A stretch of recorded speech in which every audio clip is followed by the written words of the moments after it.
Okay, so if I could just get started and just tell me a little bit about the Here and Now project and how it all came about. Yeah, the Here Now Project. I mean, as it stands now, we're a 501(c)(3) nonprofit, and our mission is to connect and empower the paralysis community in the Pacific Northwest. And so much of the Here Now Project starts with my own personal journey. I was paralyzed, C3-4 quadriplegic almost 20 years ago. It was February of 2004. Was just about 8 months out of college, and I went snow skiing with my dad and a few friends, and I hit a jump going too fast, and I fell about 40 feet onto my head. And so I broke my neck, my leg, and my back all in one shot. And I went from a relatively elite athlete to the function of a 6 month old, and I wound up in Harborview Medical Center for a few weeks, and then I did rehab down at Good Samaritan Hospital in Puyallup for a few months. Spent a couple months on a ventilator, and and then it came time for me to be discharged, and they just kind of pushed me out the door and said, "Well, good luck. The cure's maybe about 5 years away," and very few resources for how to do life in the here and now. And and that kind of started me on my journey. I think I spent the first 6 years after my injury as basically a shut-in. Never really left the house except to go to doctor's appointments. And then I was I guess, throughout that time, I wound up with a lot of pressure sores from my wheelchair, just not maintaining my Roho cushion properly, all that stuff. And I wound up with one sore that kept me in bed for about 2.5 years. And I got connected with another quadriplegic one day night at a random Kiwanis fundraiser, and he'd been paralyzed for 40 years, and he told me about the ride cushion, which I had never heard about, but apparently it existed since before I got hurt. And that was the kind of the pivotal turning point for me, because that cushion got me healed and back out into the world. And it really kind of opened up my eyes and my mind to the understanding that my recovery is going to depend on not my doctors and therapists and any of the medical professionals, but it's all about getting knee to knee with people that have been where you've been. And and that kind of set me on a mission to try to find as many people as I could.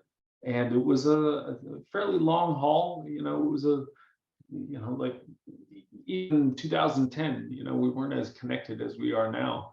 So easy to find each other. And I just randomly ran into a few other quads over time, and then I think it was 2012 August.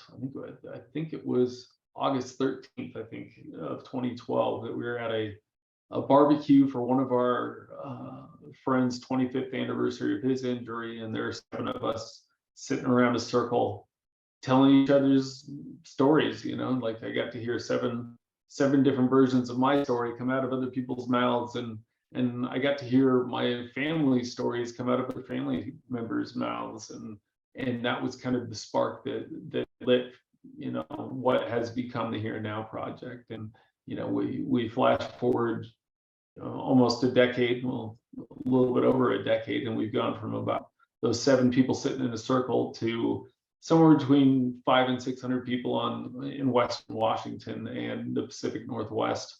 And so now, I always joke that I throw parties with paralyzed people, but that's really what it is. It's just about finding creative ways to bring people together. We just wrapped our 9th annual paralysis meetup in Tukwila this last weekend, and it was 2 full days of connections, adaptive sports demos, you name it. And it's it's the whole idea that we're stronger together than we are separately, and the more that we can pool our collective recovery and the wisdom that each of us has, it becomes that rising tide that lifts all boats, that kind of compounds people's recovery, because you don't have to suffer the same consequences that other people have had to learn things the hard way that can help you find creative solutions to everyday challenges. So that's a Uh-huh. long-winded version of kind of how it started, and but that's where we're at now. Yeah. Uh, Yeah, because I was gonna ask, like, what sort of services do you provide at the Here and Now project? Because that's what I was gonna get at next. Yeah. Yeah. So, kind of the first line of our outreach is we do like newly injured care baskets for people that are injured. We've got a whole bunch of resources that we've cultivated throughout the Pacific Northwest, whether it's DME providers or all the different nonprofits that serve the paralysis community in the Pacific Northwest. And then we've got, like, just little swag items that we've kind of cultivated over the years, whether it's like a nice fleece blanket, because so many people with spinal cord injuries wind up with, their temperature regulation gets real difficult. So we got a blanket in there. We give away adaptive water bottles, like this one to my left that that reaches around and allows people to have hands-free access to fluids. And but then our support kind of goes beyond the hospital, and we've got kind of a rotating calendar of monthly get-togethers all over Western Washington. I think we've got 7 monthly right now. I think we've got Puyallup, Woodinville, Bellingham, Silverdale, Port Angeles, Sequim. We're just kind of expanding all over, just trying to find little hubs, little pockets where people can get together. And then we do a bunch of social gatherings all over, the state throughout the calendar year. We've done a 5K the last 3 years. We do, barbecues and potlucks, and I think we're going to be getting our Halloween party adaptive bowling and billiards going here pretty soon. And yeah, so it's a lot of kind of that social support, creating and fostering the community, and really trying to bring people together, and to see that there is there's a path moving forward after so many of these daunting life changes. But at the same time, we're also kind of undergoing some strategic planning right now, because especially in the last couple of years with the pandemic hitting, we transitioned a lot of our monthly get-together to the virtual space, which was one of those kind of silver linings, that we got reach into different hospitals, nursing homes, stuff like that. But we are we're quickly learning that there's a lot of people falling through the cracks, and if you don't have access to high-speed internet or reliable transportation, it's hard to get to our stuff. And so, yeah, we're trying to find some creative solutions to connect as many people as we can. Yeah, I think that that is important, and it's really important, I guess I should say. If I could just like ask, like, what do you guys like? How are you guys involved in the community? Like, who are your like stakeholders that you partner with in your efforts? Yeah, like we really are trying to position ourselves as, if you think of a wheel, that we could be the hub, that we are kind of sending people out to all the different spokes, whether it's all the different services, like whether it's Northwest Access Fund, or Washington Assistive Technology Act program, that WATAP, that has some assistive tech. It's all the different sports organizations. Like this last weekend, we had wheelchair tennis, we had power wheelchair soccer, wheelchair rugby, wheelchair basketball, adaptive bikes from Outdoors for All. We really want to foster that kind of relationship with so many of the different adaptive sports people, but just all the different services that people are in need of, so that we can kind of funnel them in the direction. Because it's when we can show up to the hospital and give people a basket to let them know we're out there, but we want them to show up to our events so that we can then get them out to all the different stakeholders. Like you said, that there's so many interests and so many needs out there for so many people, and there's a lot of great services, but it seems like we wind up in these silos where if you don't know the right person, you're not going to find the right solution. So yeah, that's the power of the community, I think, that we've been bringing together slowly over the last few years. Okay, yeah. That's awesome. That's amazing. Mhm. Uh like 'cause like I want to get to like a question that's always been on my mind, which is that what's sort of the impact that does the Here and Now project have on people with disabilities? Like if they participate in an event like wheelchair basketball or wheelchair soccer, for example, like does that make sense? Like what impact does that have on people with disabilities? Do they feel like more confident with themselves, or like s- does their like self-esteem kind of like rise? Because I would imagine like doing those sports, having conversations, with Seattle Depth of Sports, that they sort of feel more connected and more a part of a community and stuff Absolutely. like that. Yeah, so Yeah. I'm wondering what your take on that is. Yeah, I mean, it's if I can throw it straight back to that barbecue, you can actually, it's pretty blurry, but you can see in the background two pictures, and the little pictures. There's one that's the get together of the seven of us sitting in a circle, and you know, it's impossible to overstate that sense of oneness. I don't know another way to call it, but just a spinal cord injury or any kind of paralysis diagnosis. It's a physical hurdle to get over, but it's also a mental, emotional, and spiritual crisis that people go through. And it's really isolating. It's even in this day and age when we have so much connectivity, but and then add in the pandemic that we've been even more isolated, that it's easy to feel like you're the only one going through what you're going through.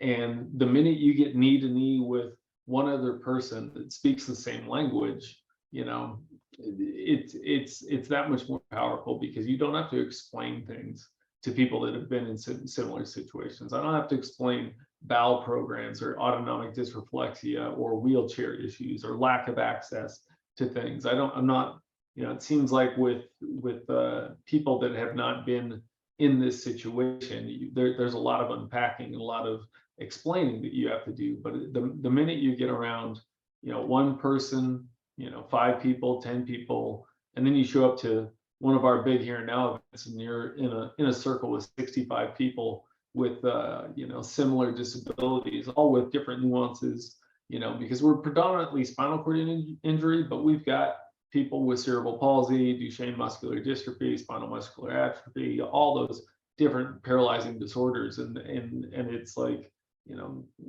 we try to be as welcoming to as many people as possible, because I would never want to exclude anyone, because it seems like if you have any sort of mobility challenge in your life, even if you get a full recovery, like you can speak that language, and it's something that you can relate and might find solutions for people. And yeah, whether it's even with this sport, I was a college wrestler before I was injured, and there is that camaraderie, and you really see that with the Seattle Adaptive Sports, with the Seattle Slams, the Rainier Adaptive Sports, like those groups that bring the teams together. But there's a lot of people that aren't as into sports, that still need that community, that sense of belonging. And yeah, I mean, it's really powerful. I was talking with one of my board members late last night over text, and just kind of recapping our event from last weekend. And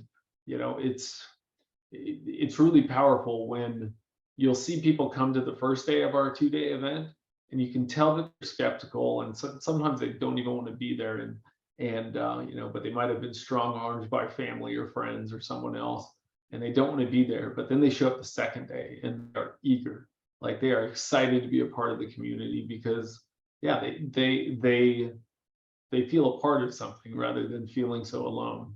Yeah. Yeah, that's awesome. It's inspiring. Um, like if I could just like ask, like, what do you guys like do as an organization to tackle the stigma of disability, like with ableisms and stuff like that? Because let me tell you, I was talking to a friend the other day, and she said like that when she goes around to like and talks with normal people, they say stuff like, you're such an inspiration and things like that. But then that kind of term kind of gets it doesn't suit well for people. It's more of just like people should her argument was like people should be more, you know, recognizable about the triumphs and the successes of people with disabilities and stuff like that. So I'm wondering what your take on that is with sort of the stigma around disability and sort of the sugar-coated language that able-bodied people use. Right. It's that's always a tough one for me to wrap my head around, because having lived the first half of my life as an able-bodied person, I had no frame of reference for disability. So I had no exposure to it.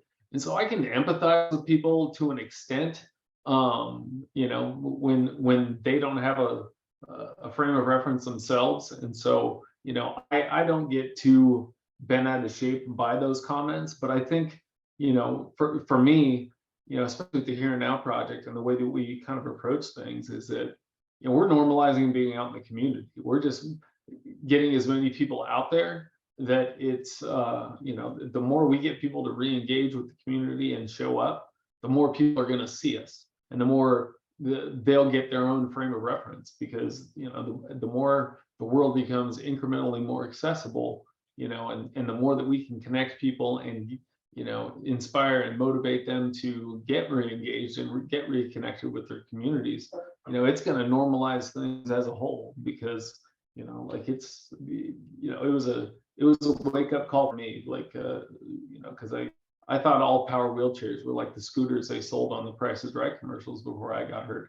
I had no clue that there was a whole spectrum of all this stuff. And man, after playing a little wheelchair soccer this weekend, I was Googling wheelchair soccer and watching the devices that these guys and gals use. Man, I'm like, okay, I didn't even understand that those kind of carts existed as well. And so, yeah, it's I don't know if that answered your question, but I think that the more that we get people out there and expose the community to us, then they're just gonna they're gonna have to recognize that this is a normal part of life. Because you see that slowly coming to reality, I guess, just in the small scale, like in the last set of Olympics and Paralympics, the way they're advertised. You see disability being incorporated into almost all the different commercials, all those things. That it's I'm hoping that people realize that if we stick around long enough, we're all going to end up with a disability anyways. And so the more they get used to having us around, the more they'll see us as just the same as them. So Yeah, it's all about like educating people and making them aware of like how our disabilities have, been how have they been it's all about like educating people about yeah, about like sort of disabilities and sort of not like be more mindful of people with disabilities, just to not like hurt them in a negative way, because the language people use could certainly hurt them in a negative way. right. Yeah. Yeah. Well, yeah, that's the the more that we can kind of, I see it personally as an opportunity to be an ambassador as well. It's like, I'm gonna educate you for the next time around, and yeah, you might say something, that might offend the next person, but it's not going to bother me. But I'm going to take it as a teachable moment and be like, hey, here's another way of looking at this situation, or how you might approach it, kind of thing. Yeah, I completely agree.